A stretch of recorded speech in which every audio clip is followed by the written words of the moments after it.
See.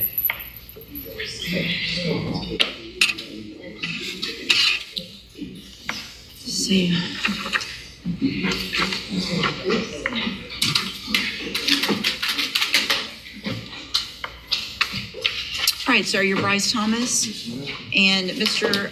Thomas was previously in court, entered pleas of guilty in cause number 24 DCCR 0389 to the third-degree felony offense of prohibited weapon. Cause number 24 DCCR 0390, also a third-degree felony of possession of a prohibited weapon. Cause number 24 DCCR 0391, pled guilty to the state jail felony offense of theft of a firearm. Cause number 24 DCCR 0392, pled guilty to the lesser offense of indecency with a child by exposure, also a third-degree felony. There was no plea agreement. I have received and reviewed the pre-sentence report. Has everyone had an opportunity to review that report? State has. In addition, there is also the largest packet I've ever received of jail incident reports in a case. Did everyone have an opportunity to review those? Yes, I took an evening and 35 pages. I reviewed them one evening. State reviewed all 35 pages. In addition, the state has filed a state sentencing memorandum. Mr. Burbank, did you receive that and were you able to review it? Okay. Anything else, any objections or corrections or additions to the report? No, Judge. All right, Mr. Burbank, you may proceed. Your Honor, this is a very young kid that in a very short period of time stepped off the cliff and got himself in a lot of trouble. I will represent to the court when I was engaged by his family. One of my issues was the recovery of the weapons because they were law enforcement weapons. I will represent to the court that almost immediately, mysteriously, weapons ended up in my office in the front hallway and were returned to the sheriff's department. And I'd like the court to take notice that those weapons are off the street and back into the department. Could you speak up a little bit, please? Oh, back into the department.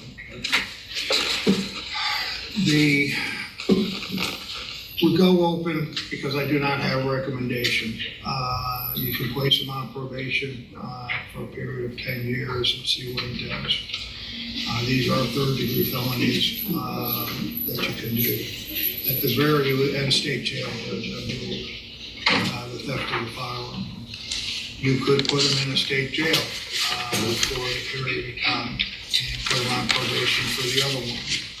I would ask that if you are going to send him to the penitentiary, that maybe in reference to the sexual offense, that you do place him on probation so that you can have some accountability for him once he got out for a period of time. That would give the court maybe whether or not he's learned his lesson. Now, as you peruse through the 35 pages of incident reports, and I'm not trying to be funny, because I've talked at length with Mr. Thomas about those, and he'd like to address the court on those. It is what it is, and that's not behavior of whether or not he would be able to follow the court's orders if he can't follow what's going on in jail for a period of time in reference to probation. I would ask that the court would ask Mr. Thomas.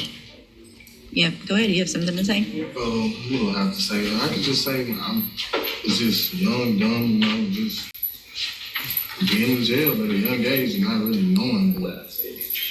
I got write-ups. Yeah, but once you get several write-ups, the whole point of growing up is to learn from your mistakes. Yes, ma'am. So if you keep getting write-ups, then you can't just say I'm young and dumb, so I keep getting write-ups. I don't disagree that you're young and dumb, but this is ridiculous. I know our jail cannot wait for you to get out. Cannot wait.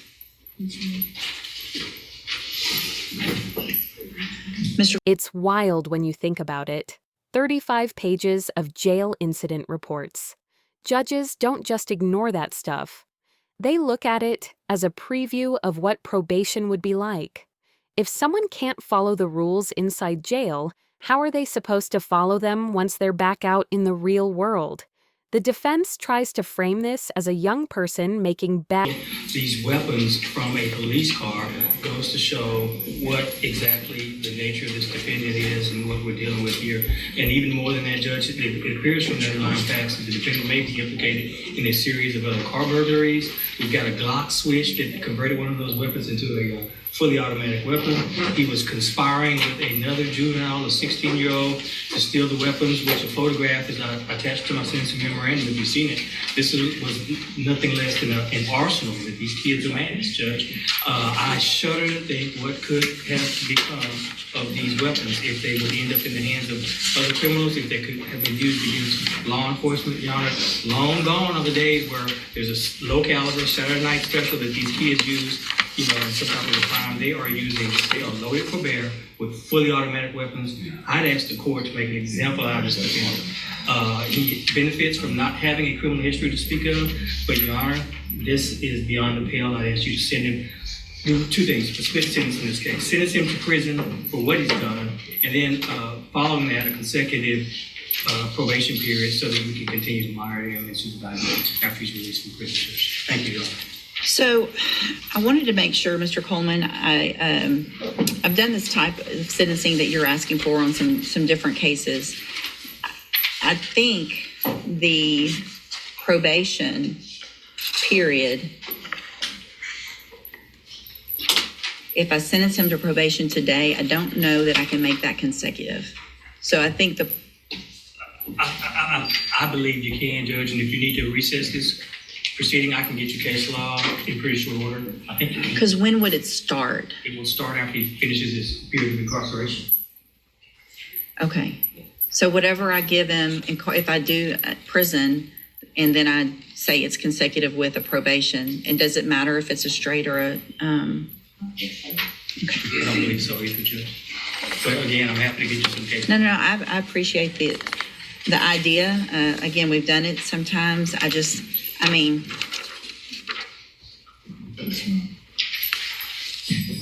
What are y'all doing? What are you doing with all these? In Texas, a judge Not shooting people. Sir? Not shooting people. Not shooting people yet. What are you shooting? Why would you have these? What are you getting these to shoot at? Just to be tough and say you have guns? That's all that's happening with these guns on the street is y'all are shooting at each other, at other people, at houses, at cars, at whatever. There's no reason to have these kind of guns. These aren't hunting guns, right? You're not going to shoot a deer. Do you hunt? I do. Do you? I have before, but Have you? Which one of these is your hunting gun? none of those.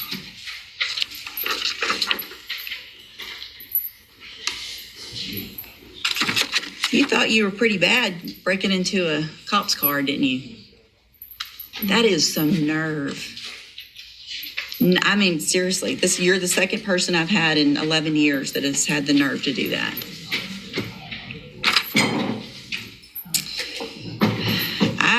Here's what I'm going to do, because I agree with Mr. Coleman. I would like, at least in the indecency case, to get treatment and probation on that case so that we know. Bad choices. And yeah, courts hear that all the time. But the real question becomes, does being young explain the mistake or excuse the risk? And the judge makes it pretty clear, being young isn't a free pass, especially when the same mistake keeps happening. Then things escalate fast.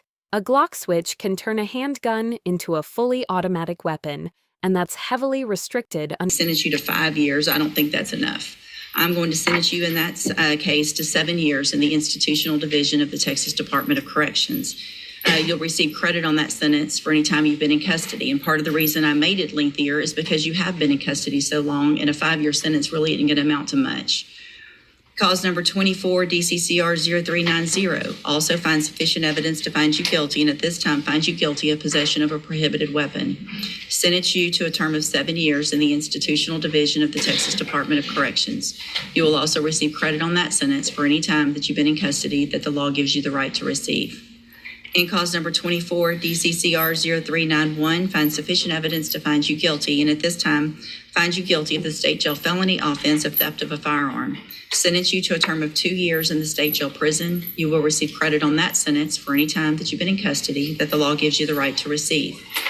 Then in cause number 24, DCCR 0392, finds sufficient evidence to find you guilty. However, in that case, I'm going to defer all proceedings, place you on probation.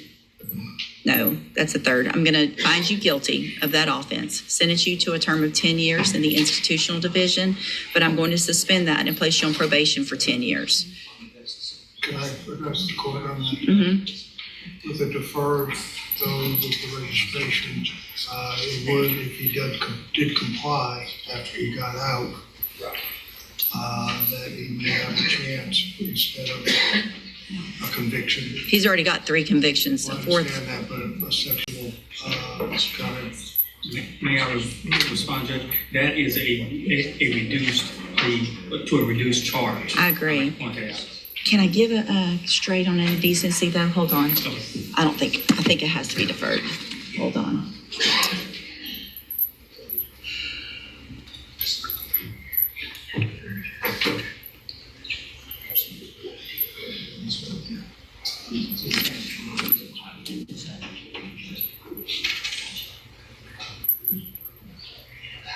Yeah, it has to be deferred. Okay, so I'm going to go back in that cause number, which ends in 0392. Find sufficient evidence to find you guilty. However, I'm going to defer all proceedings and I'm going to place you on probation for 10 years. That will run consecutively to the other cases. So that probation does not start until you get out of prison. Then, if you violate that probation, you could be sentenced up to 10 years in that case. So you're going to be under supervision or in custody for a very long time. So if you really want to change your ways, you're going to have every opportunity to do that. If you don't, you're going to end up, number one, you're probably not going to make parole if you keep acting like you've been acting here. If you get to prison and you act like this, you're not going to make your parole. You're going to do that whole 7 years. That's going to be up to you. The sooner you get out and act right, the sooner you can start this other probation and get off of it, grow up, and maybe change your life. That's going to be up to you. On that deferred, I am going to order a $500 fine that you follow all of the conditions of probation. That's going to include sex offender treatment, going to whatever classes are necessary, staying clean, not getting any. Under federal law. At that point, prosecutors aren't just arguing theft anymore. They're arguing potential danger to the public. That's the turning point. In the end, the sentence is prison now, followed by years of probation afterward. And here's the catch. If there's even one violation, that suspended sentence comes right back. It's not just punishment, it's long-term supervision.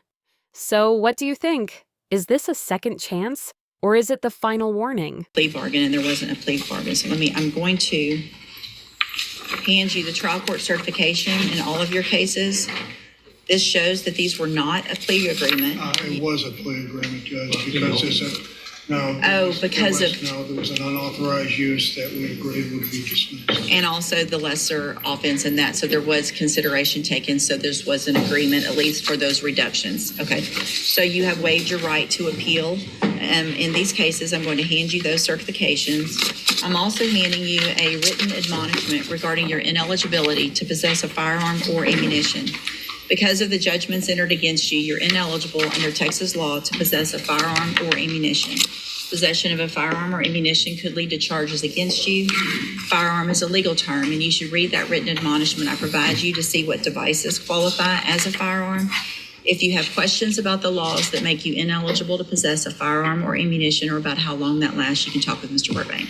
All right, good luck to you, sir. You can go back with the bailiff.